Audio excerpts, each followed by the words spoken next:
ஹரே கிருஷ்ணா. பகவத் தரிசனத்திலிருந்து ஒரு கட்டுரை. பார்வையாளரும் பங்குதாரரும். வழங்கியவர் ஆசிரியரான ஸ்ரீ கிரிதாரிதாஸ் பிரபு. பார்வையாளருக்கும் பங்குதாரருக்கும் உள்ள வேற்றுமையை அனைவரும் அறிவர்.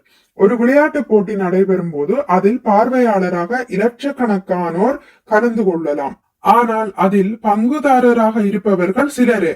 அதாவது நேரடியாக விளையாடுவோர், அவர்களது உதவியாளர்கள், அணியின் உரிமையாளர்கள், போட்டிக்கான நிர்வாகத்தில் ஈடுபடுவோர் முதலியோரை பங்குதாரர்கள் என்று கூறலாம். பார்வையாளராக இருப்பதை விட பங்குதாரராக இருத்தல் அதிக இன்பத்தையும் அனுபவத்தையும் கொடுக்கும்.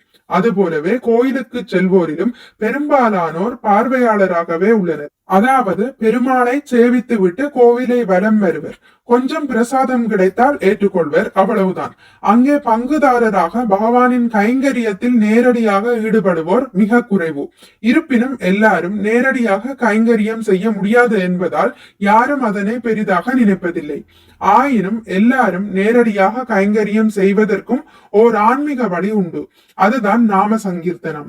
பகவானின் திருநாமத்தை ஒருவர் பாடும்போது மற்றவர்களும் அவரை பின்தொடர்ந்து பாட முடியும். இதனை நீங்கள் இஸ்கான் கோயில்களில் காணலாம். அதாவது இஸ்கானில் நீங்கள் வெறும் பார்வையாளராக இருக்க தேவையில்லை.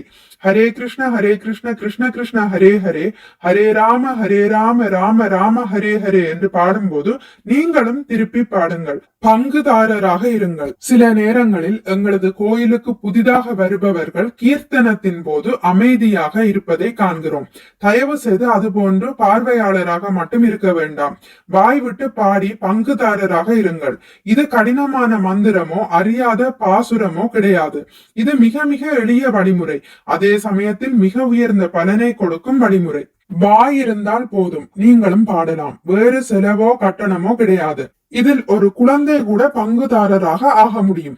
ஜாதி, மதம், இனம், மொழி, வயது, செல்வம், கல்வி என எதையும் பொருட்படுத்தாமல் இதில் யார் வேண்டுமானாலும் பங்குதாரராக ஆகலாம். பகவான் ஸ்ரீ கிருஷ்ணரின் நாமத்தை கூறுவதற்கு மனமும் ஆர்வமும் கிருஷ்ணர் மீது நம்பிக்கையும் இருந்தால் போதும். வேறெந்த தகுதியும் தேவையில்லை. ஆகவே நீங்கள் இஸ்கான் கோயிலுக்கு செல்லும் போது இஸ்கான் பக்தர்கள் நாமத்தை பாடிக்கொண்டு உங்களது இல்லத்திற்கு அருகே வரும்போது, ரத யாத்திரையின் போதும் அதுபோன்ற இதர தருணங்களிலும் ஓரமாக ஒதுங்கி வேடிக்கை பார்க்காமல் உற்சாகத்துடன் நாம சங்கீர்த்தனத்தில் பங்குதாரராக வாருங்கள். ஆன்மீக பாதையில் முன்னேறுங்கள். மகிழ்ச்சியுடன் இருங்கள். மிக்க நன்றி. ஹரே கிருஷ்ணா. உங்களுக்கு இந்த வீடியோ பிடித்திருந்தால் லைக் பண்ணுங்கள், ஷேர் பண்ணுங்கள், சப்ஸ்கிரைப் பண்ணுங்கள். நோட்டிபிகேஷன் பெல்லை அழுத்துவதன் மூலம் அடுத்த பதிவுகள் உங்களை வந்தடையும். பகவான் ஸ்ரீ கிருஷ்ணரை பற்றி கேட்டு மகிழ்வோம். ஹரே கிருஷ்ணா.